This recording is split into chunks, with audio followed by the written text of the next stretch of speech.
ჯვარედინი გაყიდვები.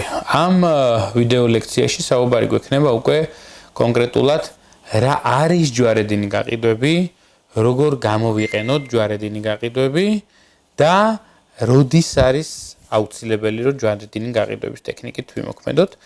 ზოგადად ახსნა ჯერ cross-selling-ი ლათინური სიტყვაა და cross-selling-ი უფრო პოპულარული სიტყვაა და ქართულად ჯვარედინი გაყიდვებს ნიშნავს. ანუ უფრო მარტივი ენით რო ვთქვათ, ეს არის პროცესი, როდესაც შენ ძირითად პროდუქტს აბავ რაღაც თანმდევ პროდუქტს, რომელიც ძირითად პროდუქტს უფრო ეფექტურს გახდის. ძალიან მარტივი მაგალითია, მაგალითად ბანკ ოფიცრის, სესხის ოფიცრიდან ცოტა ესეთ განყენებული მაგალითი შეიძლება იყოს, მანქანას თუ ყიდი და თანატან სათადარიგო ნაწილებს, ან საბურავს, ან ასე შემდეგ, მოკლედ ამას ძალიან ბევრი კომპანია იყენებს. და ბევრად უფრო ეფექტურია და ბევრად უფრო დიდ მოგებას ტოვებს. ამ შემთხვევაში მოდით ახლა ვიტრიალოთ თვითონ საბანკო სფეროს გარშემო, სესხის ოფიცრის გარშემო და რა ხდება ჩავიხედოთ აი ამ სტრუქტურაში, როგორ შეიძლება გამოიყენოთ ჯვარედინი გაყიდვა. აქ არის ესეთი ძალიან საინტერესო და კურიოზული სიტუაცია, რომელიც მე თვითონაც კი მიგძვნია როგორც კლიენტს. მაგალითად მე მოვედი, გავიტანე სესხი. წავიღე სესხი რაღაც რემონტისთვის და რამდენად არის შანსი რომ ფული დამაკლდეს. 90%-იანი არის ალბათობა, რომ მიუხედავად იმისა, რომ გავთვალე და რაღაც 3000-ით მეტი ავიღე თანხა, მაინც დამაკლდეს. რატომ? იმიტომ რომ ადამიანები უფრო მარტივად უყურებენ რაღაცებს, მერე მადაჭამაში მოდისო, გაგიგიათ და შესაბამისად ამ რემონტისას გინდება კიდე რაღაც ისეთი ნივთების შეძენა, ან უფრო ძვირფასი რემონტის გაკეთება, რომელიც მანამდე არ ქონდა დაგეგმილი. ყველა ვარიანტში გჭირდება თანხა. ეხლა რა ხდება? ავიღოთ სესხის ოფიცრის მხარე.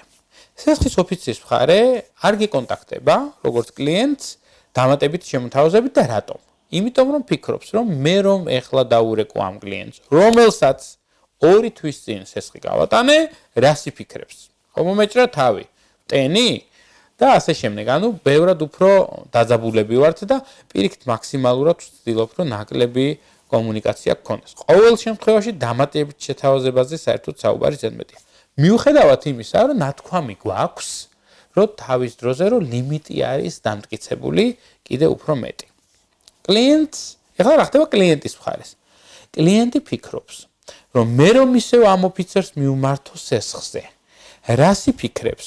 რომ შემოსავლები არა მაქვს, საერთოდ გატყავებული ვარ და გაღატაკებული ვარ და კიდე ფულს ვითხოვ. ისე რომ ჯერ ის რემონტიც არ დამისრულებია. ამიტომ რაღაცნაირად კლიენტიც იკავებს თავს, რომ დაგეკონტაქტოთ და სესხის დამატება გთხოვოთ, განსაკუთრებით მაშინ, როდესაც ახლობე ცოტა ხანია გასული, როდესაც ცოტა ხანი არის გასული სესხის გაცემიდან.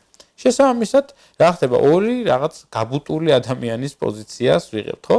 ერთი მხრივ არის სესხის ოფიცერი, რომელიც არ რეკავს და დამატებით არ თავაზობს, იმიტომ რომ ცხენია და ფიქრობს, რომ შეტენის, და მეორე მხრივ კლიენტი, რომელსაც აგრეთვე ცხენია, რომ ესე მალე მოითხოვოს რაღაცა ლიმიტის დამატება. და ეს არის ძალიან ლოგიკური და ადამიანური პროცესი. ამ დროს სამწუხაროდ კარგავს კლიენტიც ბევრ ამას და კარგავს სესხის ოფიცერიც. რატომ?